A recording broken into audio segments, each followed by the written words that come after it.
Hello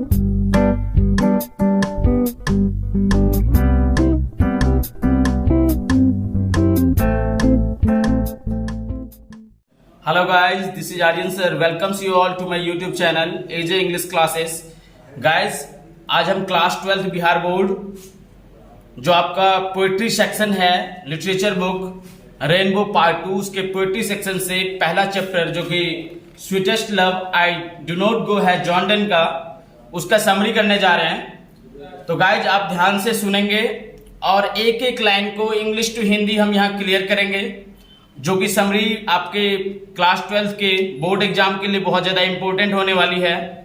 आप सभी इस वीडियो के माध्यम से अपने इस समरी के ऊपर कमांड कर लेंगे और अच्छे से याद कर लेंगे और इसका प्रिपरेशन कर लेंगे। So guys let's start. This poem is a lyrical, satirical and metaphysical poem. यह जो कविता है यह एक सुरबद्ध, व्यंग्यात्मक और आध्यात्मिक कविता है।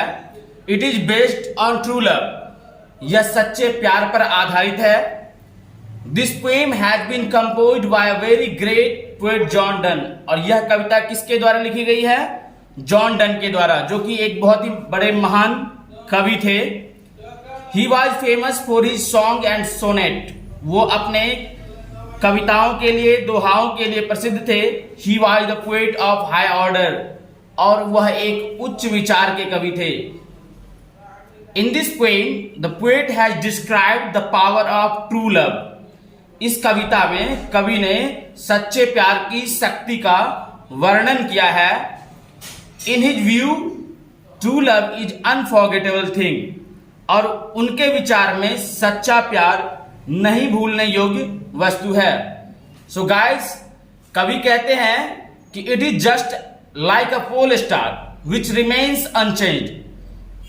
कि जो जॉन डन कहते हैं कि ये जो प्यार है ना, ये पोल स्टार की तरह होता है, यानी ध्रुव तारा के समान होता है, जो कभी भी वक्त के साथ क्या नहीं होता, बदलता नहीं। विच रिमेन्स अनचेंज, जो अपरिवर्तनीय रहता है, जो हमेशा अपरिवर्तनीय रहता है। It is fixed for ever, यह हमेशा के लिए स्थिर रहता है। In this poem the poet tells about is beloved. इस कविता में कवि अपनी प्रेमिका के बारे में बताते हैं।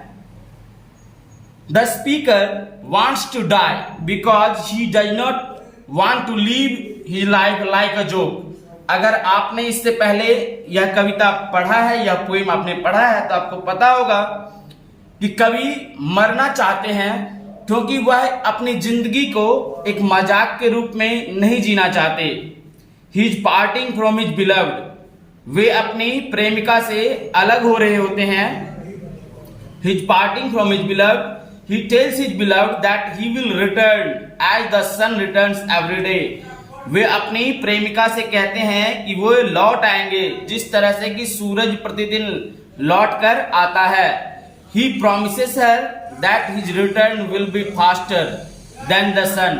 और वे वादा करते हैं कि उनके जीवन में सूरज से भी ज्यादा गति से लौटकर आएंगे। At last, he presents his inner desire not to separate from his beloved even after death. और अंत में वे अपनी आंतरिक इच्छा यानी इनर डिजायर, आंतरिक इच्छा व्यक्त करते हैं। क्या व्यक्त करते हैं? कि वे मरने के बाद भी अपनी प्रेमिका से जुदा नहीं होना चाहते, अलग नहीं होना चाहते, पार्ट नहीं होना चाहते। This is a very interesting, romantic and sensitive poem. यह बहुत ही रोचक, रोमांचक और भावनात्मक कविता है। It teach us the art of love. और यह हमें प्रेम की कला को सिखलाता है।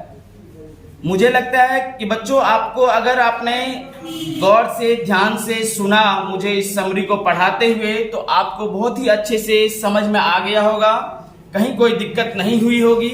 अगर फिर भी परेशानी हो तो आप इसको 2 बार 3 बार रिपीट करें। इस वीडियो के माध्यम से आप नोट्स बनाएं और उससे आपका कमांड इस पर हो जाएगा, क्योंकि आप जानते हैं practice makes a man perfect. If you are practicing about something you will get perfect in those perspective. Thank you so much. मैं नेक्स्ट वीडियो समरी की बहुत जल्दी आपके लिए लेके आऊंगा, जो कि अगले चैप्टर से होगा, सॉन्ग ऑफ माई सेल्फ। जो कि वाल्ट विटमैन के द्वारा लिखा गया है। Second chapter of rainbow part 2 book जो है बिहार बोर्ड की उसकी है। So guys thank you so much for supporting me and keep loving me, keep supporting me.